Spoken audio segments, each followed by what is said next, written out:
Let's stay with some Victorian issues, but we'll get onto some other defence ones as well, because there's a real standoff over the Belt and Road deal. You'll remember that. It's been buried away for a while, but there's a Senate inquiry going on about new laws that would allow the Commonwealth to tear up Victoria's controversial deal with the Chinese Communist government. We've got some other things to talk about, submarines and a bit more, but let's bring in the Executive Director now from the Australian Strategic Policy Institute, Peter Jennings, in Canberra. Peter Jennings, I'm fascinated because it appears that the Andrews government is really not prepared to take this committee inquiry seriously. Yes, that is a surprise, Peter, and frankly, I don't know how a state government can actually get away with doing that. But, you know, my view is that the Commonwealth has always had the powers it needs through the Constitution to effectively make the Belt and Road MOU between China and the Victorian government null and void. And it seems to me that if the Victorian government's not prepared to come forward with some sort of explanation about why this is such a good idea, that the federal government at the end of the day will be entirely within its authority to say, well, that's it no longer exists, and they will be able to do that unilaterally. Just stay with this bill and this committee hearing that's been going on in relation to this legislation to be able to override some of these laws and agreements. We're not just talking about states, we're talking about institutions like our universities. There's been a lot of debate about the relationship with universities and in particular China. There was a big interrogation of the university chiefs in this Senate inquiry, and a lot of it focused, and you're an expert here, research partnerships with the Chinese military, if you can believe it. Of course, you know, a lot of that's confidential information. What's going to happen here?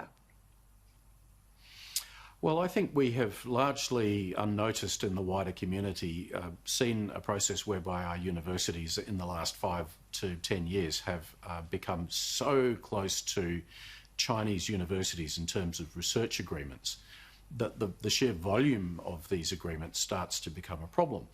And it's also aligned, Peter, to what Xi Jinping has been doing as the Chinese leader of the Communist Party, which is to bring his own Chinese university system closer under the control of the Chinese military and intelligence establishment.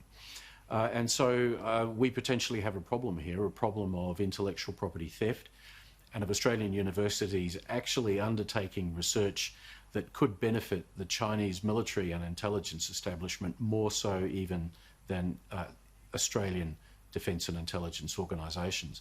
So I think the federal government is entirely within its rights to say this is something that has to be reviewed.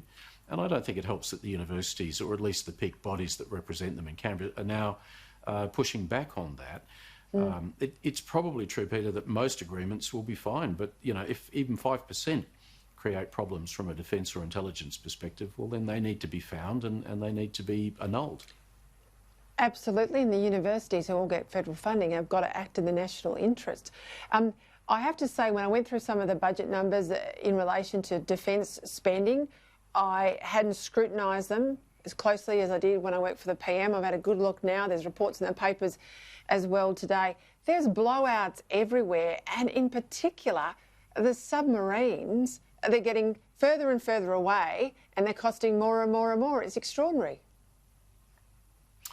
Well, it's impossible to deny, Peter. It is very true that we're now talking about a $79 billion life of the submarines, their construction and their operation. And I think some questions really do need to be asked about what Defence estimated those costs to be just half a decade ago, when the actual decision was taken to go for one particular design. You know, it remains the case, I think, that government needs to do a better job of explaining why this level of investment, particularly into submarine capability.